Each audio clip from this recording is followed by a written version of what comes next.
अस्सलाम वालेकुम रहमतुल्लाहि व बरकातुहू। सोप इन्फो में खुश आमदीद। उम्मीद करता हूँ आप खैरियत होंगे।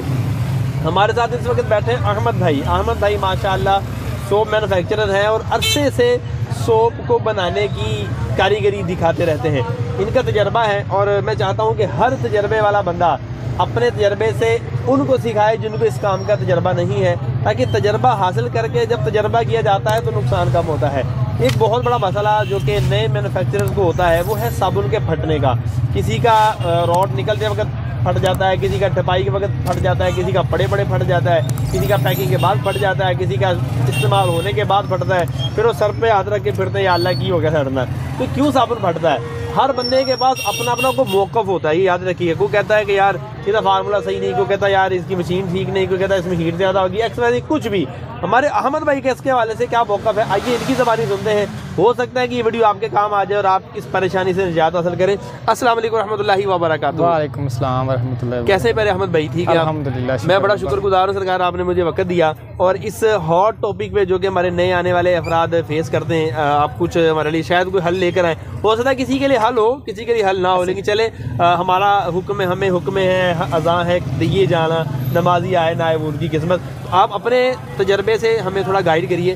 साबुन फटता क्यों है, इसकी बेसिक वजूहात क्या होती हैं और ये जिसका फट रहा है वो कैसे इस परेशानी से निजात हासिल कर सकता है? सबसे पहले तो बात इधर आ जाती है कि बनाने के तरीक़ेकार हर बंदे के डिफरेंट हैं। बिल्कुल सही है। इसमें सबसे पहली चीज़ जो बनाने के तरीके डिफरेंट है ना, उसमें पहला तरीका ये आता है कि आप उसके राउंड कितने लगा रहे हैं और फार्मूलेशन कितनी आपकी उसमें ना स्ट्रॉन्ग है। एक तो फार्मूलेशन का स्ट्रॉन्ग होना बहुत मैटर करता है, उसके बाद राउंड का बहुत मैटर करता है कि आप कितने राउंड लगा रहे हैं। कई लोग 3 लगा रहे होते हैं, 4 लगा रहे होते हैं। वो सारा जो है ना वो फार्मूलेशन पे डिपेंड कर रहा होता है कि आपने कौन सी फार्मूलेशन लगाई है। उस फार्मूलेशन के हिसाब से हमें राउंड कितने दरकार हैं।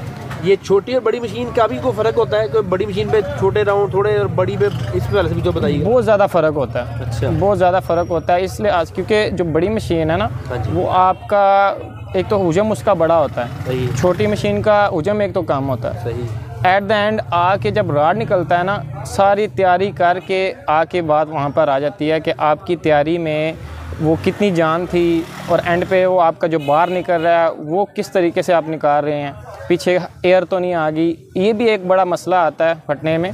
फार्मूलेशन का तो मसला है ही है, कईयों की फार्मूलेशन स्ट्रॉन्ग होती है पर उनका साबुन फिर भी फट रहा होता है। स्ट्रॉन्ग फार्मूलेशन से क्या मुराद? स्ट्रॉन्ग से क्या मुराद? उससे मुराद ये है कि आप पे फिलर बहुत कम हो, ठीक है, जितनी उसकी जो है ना दरकार है उसको।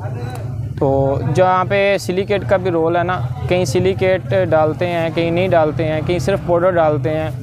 वो भी बड़ा मैटर करता है कि आप उसमें फिलर कितने हद तक डाल रहे हैं। अच्छा, फिलर डालने से भी साबुन का फटता है। उसका बहुत हद तक उसमें ना रोल है। 25 किलो में कितना फिलर हो तो आप ज़्यादा कहते हैं? हम 25 किलो में तो नहीं हम कहते, हम ये परसेंटेज होती है कि 3% 5% जो है ना वो इनफ होता है। ठीक है, अगर आप टेल्कम सिलिकेट मिला के मिक्स करके। अब मैंने बात की कि एयर आना, जो हवा आती है ना राड में, वो भी साबुन फटने का जो है ना वो सबब बनती है। उसको कैसे सक किया जा सकता है? उससे एक तो बड़े प्लोडर जो है ना 10 इंच के प्लोडर हो गए, छोटे प्लोडर हो गए, दोनों में ये चीज़ें उनमें वैक्यूम नहीं लगा होता। बिल्कुल सही है। उसमें ये है कि जो पीछे कारीगर है, जो माल डालने वाला है, वो माल दबा के डाले। एक तो भर दिया जाता है फुल उसको ना, वो भी एक गलती है कि फुल भर दिया, जब राउंड लग रहा है हो सकता है एक में चला गया एक में नहीं गया। बिल्कुल सही। ठीक है, उसमें फिर आपको दबा के माल डालना पड़ता है। अच्छा। कि ताकि ना उसमें एयर ना जाए, पूरा जो राड है वो पूरी जान से निकले। बेहतरीन। फिर इनके बाद जो मसले मसाइल आते हैं कि हम लोग साबुन बना के, हमारा दिल होता है कि हमने फटाफट जो है ना ये भाई मार्केट में देना है। बिल्कुल सही। हमें आर्डर आया हुआ जी, हमने 50 कार्टन जो है ना फटाफट बना के देने हैं। और जो बेचारे कस्टमर्स होते हैं उनकी भी एक जमा पूंजी होती है, उनको जब दिया जाता है उनको भी अवेयरनेस नहीं होती इस बारे में।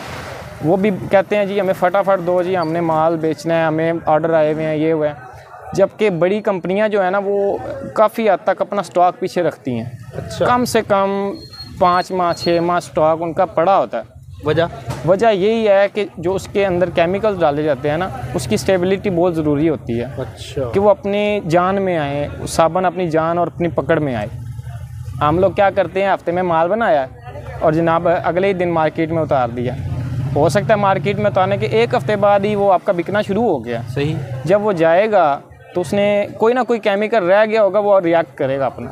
ओके। ये वजह ज़्यादातर अभी ये वजह बन रही है। यानी अगर उसका फार्मूलेशन भी सही है हाँ और जी, उसकी मशीनरी भी सही है, टोटल, लेकिन उसने स्टे ही नहीं दिया हाँ उसको, जी, तो फटने के चांस हैं। Okay okay. अच्छा, ये अगर कस्टमर को कहे ना जनाब भाई 2-4 दिन बाद दवा को कहो कि नहीं जनाब मैंने बड़ी जल्दी बहुत जल्दी है। अच्छा, एक तो ये बहुत ज़्यादा। अब इसमें ये भी आ जाता है कि जो हम इतना मान नहीं दे सकते क्योंकि हमारे पास इतनी कैपेसिटी नहीं है। बिल्कुल सही। उसको कम से कम आप 2 हफ्ते 3 हफ्ते तो दें कि वो अपनी थोड़ी बहुत जान में तो आ जाए। जब वो मार्केट में जाए उसको थोड़ा टाइम और मिल जाएगा। अच्छा अच्छा अच्छा अच्छा। अगर तो आपकी फार्मूलेशन स्ट्रांग है, आपकी तैयारी स्ट्रांग है, आपने बाहर अच्छे तरीके से निकाला है, फिर आपका वो साबुन जो है ना 99% फटेगा नहीं। Okay okay okay. अच्छा, इसका मतलब है कि बाद का बंदे परेशान होते हैं कि यार मेरा सब कुछ ठीक है, फिर को फट रहा है, इसकी एक वजह ये कि हम उसको स्टे नहीं करते। जी, ठीक ठीक ठीक। इसमें नूडल का भी किरदार है कि आप अच्छी नूडल इस्तेमाल करें, क्योंकि अच्छी नूडल के साथ ही आपकी अच्छी फार्मूलेशन जो है ना वो बनेगी। सही सही। देखिए जी, ये एक ऐसा मसला है जो कि गंभीर मसला है उन लोगों के लिए जो नए हैं। कुछ लोग तो इस काम से बेदार होते हैं, यार मुझे समझ नहीं आ रहा। तो देखिए, जो नया बंदा है उसको वाकई समझ नहीं आती। समझने के लिए टाइम चाहिए होता है। किसी तजर्बेकार के घुटने पे हाथ रखना पड़ता है, उसको उस्ताद बनाना पड़ता है, किसी के नीचे रहकर काम करना पड़ता है। एक तो हमारे अना बड़ी है कि जनाब भाई किसी ने उस्ताद को बनाइए। जैसे आप मुझसे छोटे हैं उम्र में, मैं आपसे बड़ा हूँ, मुझे नहीं है तो मैं पूछ लूँ यार आपसे, मेरी शान थोड़ी कम होगी, मैं छोटे बाप का थोड़ी हो जाऊंगा। मैं अगर अपन अच्छा मैं अगर ना मैं को पूछा मैंने सारा ही होता है तो भाई ठीक है, सारा ही होता है, ही होता भाई जो फट गया खराब हो गया कस्टमर ने वापस करा। तो कभी भी आप पूछने में सीखने में आर शर्म महसूस हिचकिचाहट महसूस ना करें। आप अपने से सीनियर के रास्ते में रहें, बिल्कुल, और आपको अल्लाह की रहमत से फायदा होगा। बल्कि किसी से काम प्रैक्टिकल सीखें, उसको पैसे देकर उसको उस्ताद बनाए। जैसे हम स्कूल में फीस देते हैं, उससे पढ़ते हैं, क्यों देते हैं जी? कि वो हमें सिखा रहा है। इसी तरह साबुन का काम भी कोई बच्चों का खेल तो नहीं है ना यार। आप बिजनेस कर रहे हैं और बिजनेस के लिए आपको कोई उस्ताद ही नहीं, कोई गुरु ही नहीं है, और आपने यूट्यूब से 2-4 वीडियो देखी, आपने कहा जी मेनू सारा ही आ गया, सारा ऐसे ही आता है। फिर वो बेच रहे थे माँ करके जनाब सारे शहर बेच लो। तो नुकसान हम अपने हाथों से खुद करते हैं, क्योंकि हम सीखते नहीं है। सीखने वाला बंदा नुकसान कम करता है, ऐसा नहीं कि करता नहीं, करता है। और नुकसान भी ये सीखने के लिए ही होता है। आप सीख गए कि यार आया काम है दोबारा नहीं करना।